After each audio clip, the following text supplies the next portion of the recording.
네, 이틀 뒤면 결전의 날입니다. 사실상 시간이 내일 하루밖에 남지가 않았는데요. 여야는 한 표라도 더 얻기 위한 막판 총력전을 벌이고 있습니다. 더불어민주당 원내 대변인이신 이주희 의원을 모시고 여당 분위기 그리고 전망까지 들어보겠습니다. 의원님 어서 오십시오. 반갑습니다. 안녕하십니까? 네, 안녕하십니까? 13일간의 열전이 이제 모두 끝나가고 있습니다.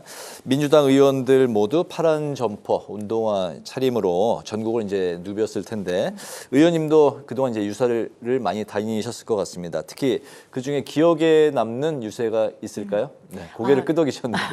예, 우선 유세 얘기를 하기에 앞서서 네. 오늘 또 아주 좀 안타까운 사고가 대전에서 있었는데요. 그 대전의 안타까운 사고로 희생되신 우리 희생자분들의 명복을 빌고 또 유가족 분들께 정말 깊은 위로의 말씀을 전하고 싶습니다. 네. 저희 더불어민주당 정부뿐만 아니라 여당으로서 책임감을 가지고 그 사고 수습에 최선을 다하겠다는 말씀 드립니다.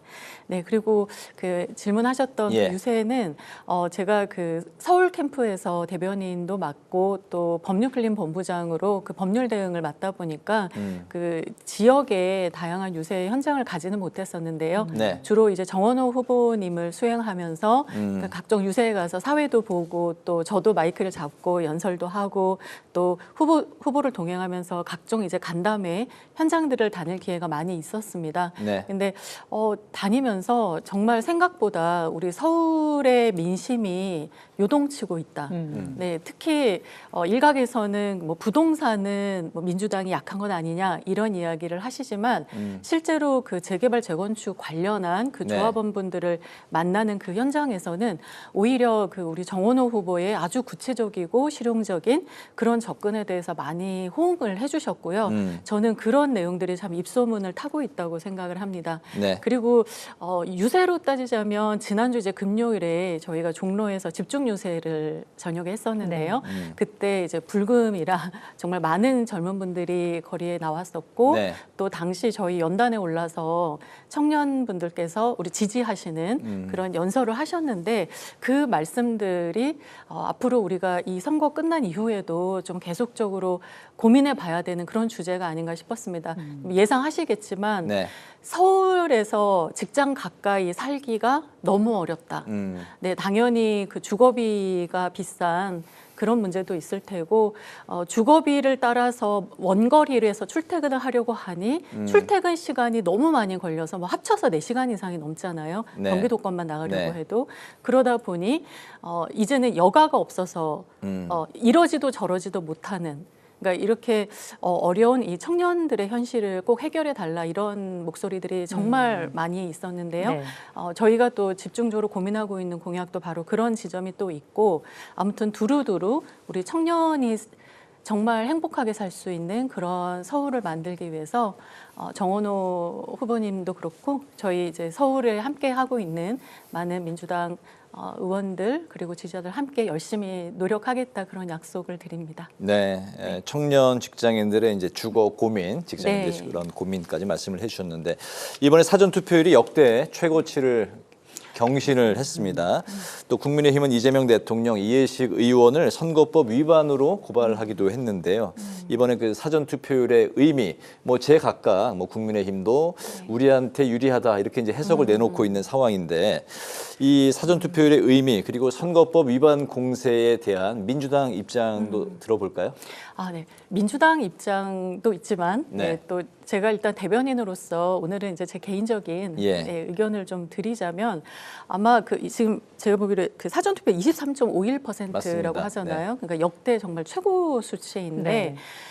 제 주변에서 제가 원내대변인으로 만났던 많은 기자님들도 그렇고 이제 주변 미터라고 하는 제 주위에 포진해 있는 여러분들도 그렇고 평균적인 시각으로 보면 이번 투표율은 말 그대로 특히 이제 서울에서의 굉장히 놀라운 형태의 투표율은 서울을 바꿔보자는 민심의 반영이다. 네. 일단 그렇게 생각이 들고요. 특히 또 좀 격전지일수록 투표율이 좀 높은 현상이 있더라고요. 네. 그런 면들이 아무튼 이번 선거가 역대 어떤 지방선거보다도 훨씬 더 많은 우리 국민들, 시민들의 관심을 좀 불러 모으고 있는 것이 아닌가 그렇게 보고 있습니다. 예. 그리고 아까 질문하셨던 우리 그 이제 대통령과 이해식 의원에 대한 선거법 위반. 네. 아, 저는 참 그러니까 그렇습니다. 이제 국민의힘이 뭐 이제 저희는 이제 상대 당이기는 하지만 서로가 이제 선의의 경쟁을 해야 된다고 생각을 하는데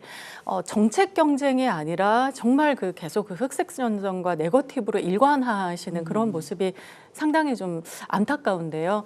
대통령의 어떤 그것도 인주가 이게 제대로 안 나와서 벌어진 해프닝이거든요. 근데 네. 그것이 어떻게 이게 무슨 뭐 선거 개입이라든지 선거법 위반이라고 될 수 있는지 저는 이 자체야말로 정말 대통령을 흠집내기 위한 네거티브가 아닌가 그런 생각이 들고요. 예. 정말 이제 해프닝으로 지나갈 수 있는 문제다 그런 생각이 들고 그리고 아마 대통령이 아니라 어떤 이제 유권자분이 인주가 잘 안 나온다고 했으면 당연히 그에 대해서 응해서 그 선관위가 조치를 취했을 거라고 저는 생각을 합니다. 그리고 이해식 의원님의 경우에는 이제 의원님께서 페이스북에도 내용을 상세하게 이제 밝히셨더라고요. 그리고 기사에도 나왔지만 이미 이제 그 본인의 이제 투표 투표를 이렇게 했다는 그 결과를 이제 공개하신 건데 어떻게 보면 이제 그걸 다 선관위 유권 해석을 받고서 그렇게 올렸고 또 국회의원의 경우에는 정치인이지 않습니까? 그리고 누구나 그 표심이 당연히 예상이 되죠. 그 이해식 의원님의 경우에는 서울에 저희 이제 총괄선대 본부장이기도 하시거든요. 그렇다면 어떻게 투표했을지 이미 다 예상도 되고 예. 또 본인이 또 자신의 그 어떤 정치인으로서 자신의 소신을 밝힌 그런 정치적 자유가 보장되어 있고 또 선관위 유권 해석처럼 우리 공직선거법상 맡고 있는 어떤 조문이 제가 지금 정확히 기억은 안 나는데 이 투표 비밀의 자유라는 것은 다른 사람이 강제적으로 그 투표의 내용을 밝히게 하는 것 이 강요하는 것을 막고자 하는 취지이지 본인이 스스로 내가 이 사람에게 투표했다는 것을 막는 취지는 아니거든요. 그러니까 선관위의 유권에서 뭐 모든 것을 비춰봤을 때 지금 국힘이 이야기하는 건 참 어불성설이다. 예, 그래서 이조차도 어떻게 보면 우리 그 이제 민주당의 선거 내용에 비판하실 내용이 없다 보니 또 이런 부분들을 좀 이렇게 물고 늘어지시는 것이 아닌가. 예, 유감스럽습니다. 네. 네. 의원님께서 아까 말씀을 해주셨습니다만은 지금 정원호 후보 선대위 대변인도 맡고 계시잖아요. 네. 사실 지금 서울시장 선거를 보면 안전 최우선 그리고 부동산 정상화 간의 어떤 대결 양상을 보이고 있는 것 같습니다. 현장에서 좀 이렇게 보실 때 어느 쪽에 더 많은 좀 민심이 쏠리고 있는지 느끼시나요? 예, 저는 사실 근데 그 안전의 문제와 이 부동산의 문제 두 개가 결코 양립 불가능한 주제가 아니라고 생각하고요. 지금 질문하셨던 그 대립의 양상으로 가고 있지도 않다고 생각을 합니다. 네. 그러니까 앞서 말씀드렸듯이 부동산에 있어서도 오히려 정원호가 정말 더 구체적인 그 기존에 이제 그 검증된 성동구의 여러 그 12년 이상의 행정 경험을 통해서 거쳐온 그 어떤 경험과 경륜이 있다는 것이 각종 그 어떤 간담회 또 주민들과의 소통을 통해서 저는 이미 검증이 이조차도 검증되고 확인되고 있다고 생각을 하고요. 네. 많은 이 재건축, 재개발 관련한 우리 시민들이 열정적으로 우리 후보님을 지지하겠다, 민주당을 지지하겠다 이렇게 선언들을 지금 하고 있는 그런 상황입니다. 그래서 부동산 이슈에서도 저희는 오히려 저희에게 이것이 지금은 좀 조심스럽지만 플러스 요인이 되고 있는 게 아닌가 싶고요. 앞서 말씀하신 뭐 GTX-A 그 삼성역 부실공사 문제 또 얼마 전에 사고가 일어났던 서소문 고가 그 문제 이런 문제들이 결국에는 이제 그 안전의 이슈인데 도시에서 안전 문제가 생겼을 때 얼마나 큰 어떤 위험과 사고로 이어질 수 있는지 네. 이게 좀 확인된 사례들이라고 생각을 하고요. 네. 그러니까 그래서 이 안전을 여태까지 그 10년 동안 시정을 하면서 지키지 못했던 우리 오세훈 후보가 다시 나와서 이것을 지킨다? 저는 그 언어 도단입니다. 지금까지 못한 것을 앞으로 잘할 수 있겠습니까? 네, 그래서 그 부분들 이 안전 문제는 이미 검증이 되었다. 그렇게 보고요. 안전을 생각해도 그리고 부동산을 생각해도 역시 선택은 하나가 아닌가 그런 말씀을 드리고 싶습니다. 네, 이번 네. 지방선거에서 여야 모두 물러설 수 없는 최대의 격전지가 바로 영남이 아닐까 싶습니다. 김부겸 후보가 이른바 벽치기 유세를 이제 다시 선보였고, 국민의힘은 박근혜, MB 전 두 대통령이 등장을 했습니다. 대구와 부산 민주당이 이번에 깃발을 어떻게 꽂을 수 있을지 어떻게 보십니까? 그 영남은 정말 그 민주당으로서는 굉장히 어려운 지역이지 그렇죠. 않습니까? 네. 다들 아시다시피 그래서 저희 그 이제 출마하신 후보님들도 정말 조심스럽고 겸손하게 네, 이렇게 선거운동을 하셨고 또 그렇게 한 분 한 분 만나면서 정말 그 절실하게 진심을 다해서 호소를 하고 계신 것으로 네. 제가 계속 이제 말씀을 듣고 있습니다. 예, 저는 또 우리 그 특히 이제 대구에서의 김부겸 후보께서 이번에 출마하시면서 했던 그 유세를 저도 상당히 저도 이제 정치에 어떻게 보면 이제 초선 의원으로서 상당히 정말 그 감동적으로 또 많이 배우면서 그렇게 지켜봤었는데요. 대구가 이렇게 그 이제 영남이 우리 민주당이 그동안 어려웠음에도 불구하고 이렇게 박빙으로 나오는 이유는 네. 그만큼 그 김부겸 후보의 어떤 경륜과 경험에 대한 인정뿐만이 아니라 그 진심에 대한 예, 진정성에 대해서 우리 그 시민분들이 네. 반응해 주시는 것이 아닌가 그런 생각이 들고요. 무엇보다 지금은 이제 이재명 정부 이제 1년 차를 지났습니다. 네. 아직 반환점이 오지도 않은 그런 시점에서 또 우리 국민들 거의 70%가 육박하게 많은 지지를 보내주실 만큼 저는 이재명 정부가 정말 역대 정권 그 이상으로 상당히 지금 여러 성과를 내고 있다고 생각을 하는데요. 제가 뭐 일일이 다 말씀을 드리지 않더라도, 근데 그런 어떤 이재명 정부가 단지 이제 중앙에서뿐만이 아니라 지역에서도 힘을 받고 이 국정을 제대로 잘 운영하기 위해서 그 이제 중앙에서 지금 보여주고 있는 어떤 파워를 지역에도 곳곳에 뿌리낼 수 있게 하기 위해서는 반드시 그 지역의 거점이 되는 네. 우리 지방 정부가 너무나 중요하다. 이제 그런 부분에 저는 영남 민심도 지금 많이 돌아서고 있다고 생각하고요. 네. 이제 이런 호남과 달리 오히려 그 영남 쪽에는 샤이 민주당들이 좀 계실 거라고 믿습니다. 그래서 저희가 이제 이틀 남았는데 마지막 순간까지 정말 최선을 네. 다해서 그분들을 투표장으로 모시는 것. 예, 이게 정말 저희가 또 해야 되는 일이 아닌가. 아무튼 겸손하게 끝까지 최선을 다해서 호소하겠습니다. 예. 알겠습니다. 네. 재보선 판세도 안개 속입니다. 부산 북갑 그리고 평택 을 같은 경우에는 정말 예측이 쉽지 않은 상황인데 그렇기 때문에 또 중도층의 표심에 많은 관심이 쏠리고 있는 것도 예. 사실이고요. 중도층의 마음을 움직일 핵심은 뭐라고 보시는지 그리고 재보선 14곳 중에 민주당의 목표는 몇 곳인지까지 답변을 해주시죠. 지금 질문이 사실 제일 어려운 질문인 네. 것 같은데요. 이렇게 또 말씀드리기가 굉장히 또 조심스러운 네. 지점인 것 같습니다. 근데 일단 최소한 저희가 한 9곳 정도는 최소한 지금 우세라고 느껴지고 그 외에 나머지 한 5곳 정도에서도 상당히 지금 치열한 접점이 좀 펼쳐지고 있는 것 같아요. 네. 그래서 아무튼 저희는 뭐 14곳을 다 우리 이제 마음을 얻을 수 있도록 최선을 다한다. 그 말씀만 드릴 수 있을 것 같고요. 네. 그 이제 중도라고 하셨는데 저는 그게 이제 우리 이재명 정부의 국정 철학과도 맞물려 있는 문제라고 생각이 돼요. 그 이재명 그 대통령도 그렇고 당시에 뭐 저도 최근까지도 그 영상을 또 좀 아주 감동 있게 다시 보는데 뭐 김민석 총리가 당시에 이제 또 지지하셨던 그 유세의 내용도 그렇고 네. 이재명 정부는 중원으로 나아가겠다, 중도로 나아가겠다, 그리고 실용주의를 표방하겠다 이런 모토를 계속적으로 주장을 해왔고 그리고 실제 그것을 현재 이제 국정 철학과 국정 운영에서 전반적으로 지금 저는 아주 적극적으로 반영을 하고 있다고 생각합니다. 그래서 실리와 실용 그것이 국내의 어떤 경제적인 해법뿐만이 아니라 아니라 국외적인 대외적인 어떤 외교 관계에서도 굉장히 그 성과가 그러니까 그 철학이 빛을 내고 있다고 생각이 되거든요. 그러니까 그런 측면에서 봤을 때 오히려 중도층이야말로 네. 지금 현재 이재명 정부 하에 여당에 힘을 실어줄 필요성을 많이 느끼고 계시지 않을까. 그래서 조심스럽지만 좀 많이 좀 저희 민주당의 공약과 정책에 공감해 주시지 않을까 싶습니다. 네, 재보궐선거 14석 중에 13석이 민주당 의석인데 네. 그 한 석도 가능하다. 나머지 한 석도 그런 말씀까지 들어봤습니다. 최선을 다 해보겠습니다. 선거 막판에 스타벅스 그리고 일베 문제가 이제 그 수면 위로 올라왔는데 이게 이제 또 막판에 표심에 어떻게 작용할지도 관심사인데요.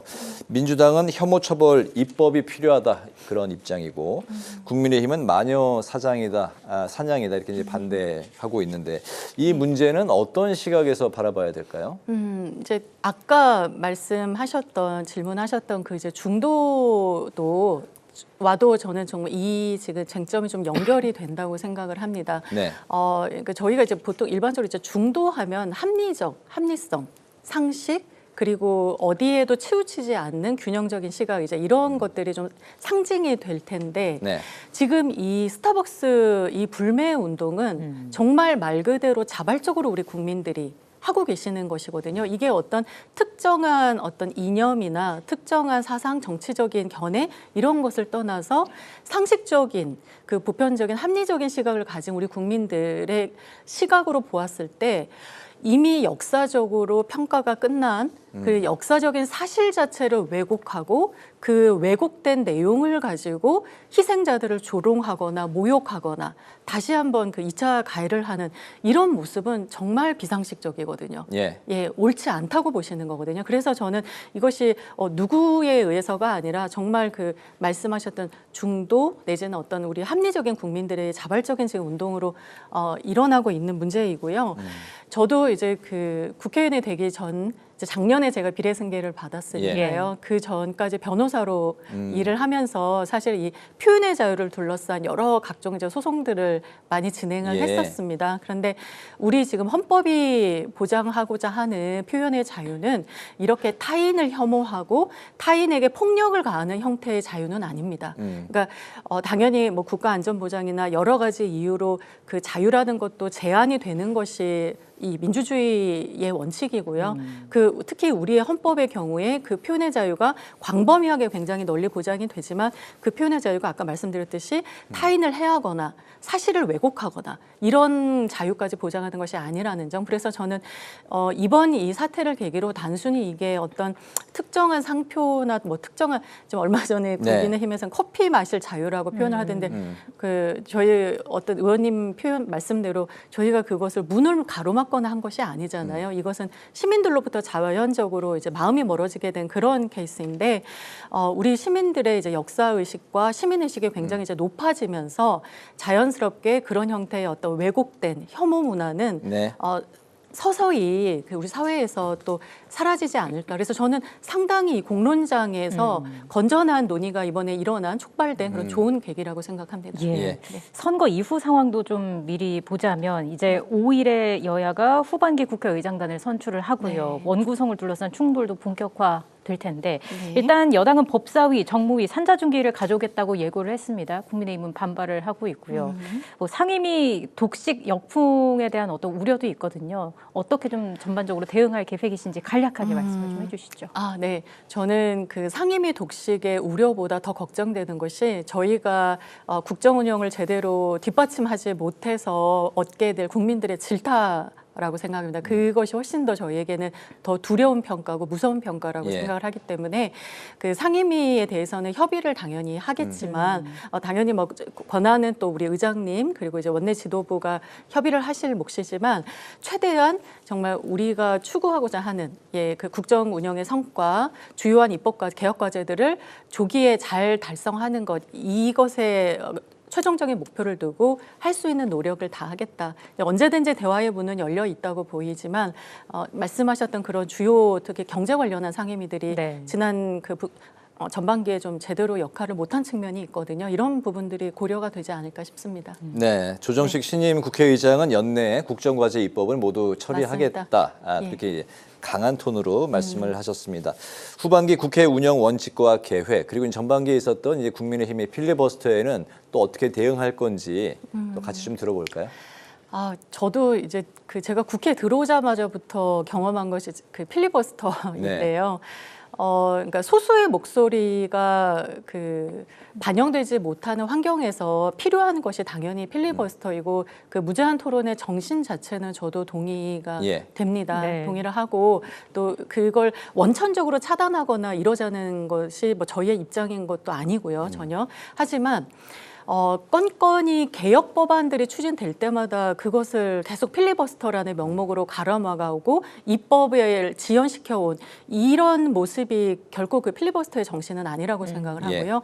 특히나 지금 전반기에 보였던 그 국힘을 중심으로 한 그 야당의 모습은 여야가 이미 합의를 해서 상임위를 통과시킨 법안, 심지어는 본회의 상정되기 직전까지도 여야가 합의한 이런 법안들에조차도 필리버스터를 지금 하고 있거든요. 그러니까 이것은 필리버스터에 제대로 된 그 소수의 의견을 내고자 하는 그런 어떤 목적을 실현하는 것이 아니고 말 그대로 정말 입법 개혁을 발목 잡기 하는 수단으로 악용이 되었다. 이것이야말로 저는 필리버스터의 남용이다 이렇게 생각이 되고요. 그래서 아마 이제 이런 생각은 저희 의원님들이 공히 좀 가지고 계시지 않을까 싶어요. 근데 이것을 막기 위해서 이걸 뭐 입법으로 할지 아니면 또 뭐 지도부 등과 여러 가지 이제 소통과 토론을 통해서 해결할지 이것은 알 수 없으나 저는 반드시 지금과 같은 운영은 개선이 돼야 된다. 이런 입장을 가지고 있습니다. 마지막으로요. 후반기 국회 의정 활동 목표와 계획도 말씀해 주시죠.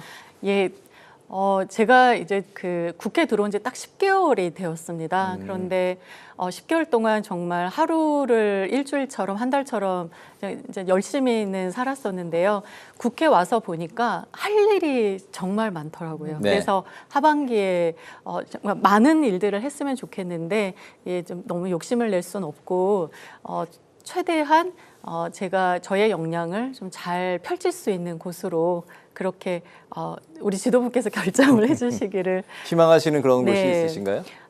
뭐 지망을 써내긴 했는데요. 그 주변의 의원님들 말씀이 그걸로 결정되는 게 거의 없다고 하시더라고요. 그래서 일단 필요한 곳에 정말 최선을 다해서 복무할 수 있는 그 길을 아무튼 앞으로도 열심히 찾아가겠습니다. 전반기에 참 많은 활동을 하셨습니다. 과방위, 성평등 가족이, 조작기 소투기, 기후 투기. 굵직한 이런 곳에서 많은 활동을 하셨는데요. 후반기에도 또 왕성한 활동 기대를 하겠습니다. 오늘 파워 인터뷰 이제 마칠 시간이 됐습니다. 오늘은 이주희 더불어민주당 의원을 모시고 말씀을 들었습니다. 의원님 말씀 잘 들었습니다. 고맙습니다. 고맙습니다. 네, 감사합니다.